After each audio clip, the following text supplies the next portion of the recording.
A l'ITA estem treballant dins del rang de les estructures mixtes tubulars. Especialment, últimament, ens interessa molt el tipus de seccions ECT, que serien Encased Concrete Tubes en anglès.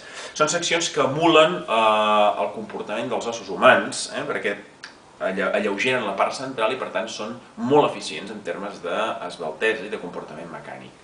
Ens interessa veure quin és l'efecte que té la capa de formigó sobre el tub embegut, perquè estem convençuts que aquest tub pot augmentar les seves prestacions mecàniques, a part de la protecció inherent al foc que li proporciona el formigó. Per a fer-ho, últimament hem estat portant a terme una campanya experimental bastant extensa, la qual ens ha de portar a comprovar realment quin és aquest increment mecànic que li aporta el formigó.